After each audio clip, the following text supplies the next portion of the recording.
À la veille de la Révolution, la France est loin d'être celle que nous connaissons aujourd'hui. Le pays repose encore sur un système archaïque, composé de 3 ordres. D'une part, la noblesse, dotée de privilèges et dont l'objectif est de faire la guerre, mais qui commence à perdre en influence. Cet ordre est assez uniforme et représente environ 2% de la population.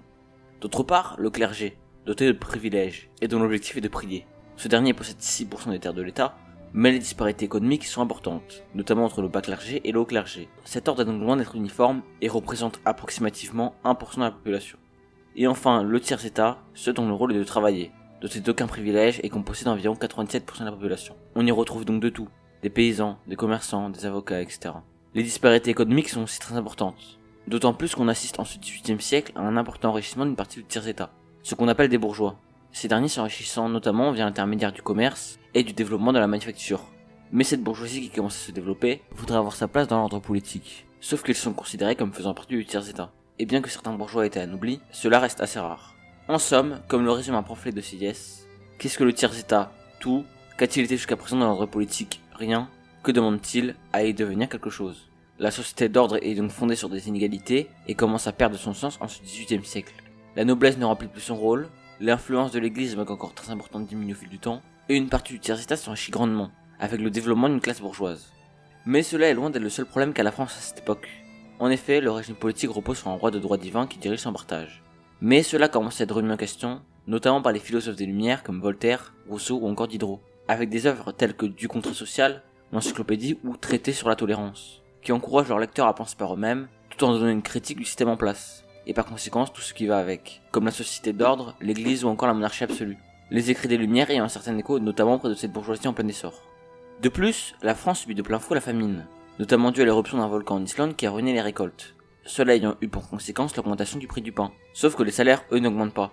Rajoutez à cela une situation économique catastrophique pour le Royaume de France, fortement endetté, notamment dû à l'intervention lors de la guerre d'indépendance américaine et de la défaite lors de la guerre de 7 ans, où la France a dû céder nombre de colonies, lui privant ainsi d'une part importante de ses revenus.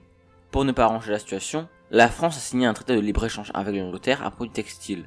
Sauf que la perfide Albion est plus industrialisée que la France, et inonde le marché français, augmentant ainsi le chômage des ouvriers du textile et aggravant la situation économique de la France. Cette dernière est alors menacée par la banqueroute, la moitié des revenus de l'État se retrouvant à être utilisés pour rembourser les dettes. La France n'a donc plus de quoi investir pour relancer son économie. Cela s'illustrant bien avec la volonté de suppression des péages, où l'État voulant s'engager à rembourser les propriétaires, ne peut pas les supprimer, ou aux nombreuses tentatives d'imposer l'impôt aux autres privilégiés, comme lorsque Turgot ou Necker étaient ministres. Mais le roi, ne souhaitant pas froisser sa noblesse auquel il tient, s'y oppose. C'est donc en vue de cette situation que Calonne, le contrôleur général des finances, souhaiterait instaurer un nouvel impôt, qui toucherait tous les ordres à la fois. Mais pour faire passer cet impôt, il ne va pas passer par le roi, mais par l'Assemblée des notables, une vieille institution qui regroupe l'élite politique du pays. Sauf que cette institution est principalement constituée de membres de la noblesse et du clergé, qui ne sont pas prêts à céder une partie de leurs privilèges. Cela était représenté de manière humoristique, sous la forme d'une caricature où l'on voit Calonne, représentant un cuisinier, demandant aux parlementaires, représentant animaux, à quelle sauce ils souhaiteraient être mangés. De plus, les parlementaires qui étaient à la base convoqués pour parler de la mise en place d'un nouvel impôt, se mettent à réclamer la mise en place des états généraux. Tous ces essais de réforme commençant à remettre en cause le pouvoir royal, qui se voit de plus en plus contesté, que cela soit par la bourgeoisie, par la noblesse ou par les parlements. Rajoutez à cela l'apparition d'associations, qui remettent en cause ce pouvoir, comme le Parti patriote, s'inspirant de la Révolution américaine, ou la Société des Amis des Noirs, qui a pour objectif de dénoncer l'esclavage. C'est donc un absolutisme royal qui s'en trouve fortement affaibli. Cette atmosphère se faisant ressentir, car il ne faut pas croire que la population a attendu la prise de la Bastille pour se soulever. Les révoltes en France sont un phénomène assez courant, mais dans les années précédentes 1789, on y observe une augmentation significative. Et parmi ces nombreuses insurrections, 2 sont particulièrement marquantes. Tout d'abord, la journée des Tuiles, à Grenoble, le 7 mai 1788, où le roi voulant lever un emprunt, demandant aux parlementaires d'enregistrer un édit. Mais les parlements refusent. Louis XVI est alors obligé de passer par un lit de justice, mais le parlement du Dauphiné, lui, décide de continuer de siéger, malgré sa mise en vacances. Des lettres de cachet sont alors envoyées aux parlementaires dauphinois, les forçant à s'exiler. Le peuple grenoblois se révolte alors contre l'armée en leur jetant des tuiles. Malgré que l'insurrection fit peu de morts, elle eut pour conséquence, et pas des moindres, de pousser le roi à convoquer les états généraux, qui seront ouverts à partir du 5 mai 1789, dans l'objectif de régler la situation économique de la France. Cet événement dans la journée des Tuiles étant parfois considéré comme le point de départ de la Révolution française.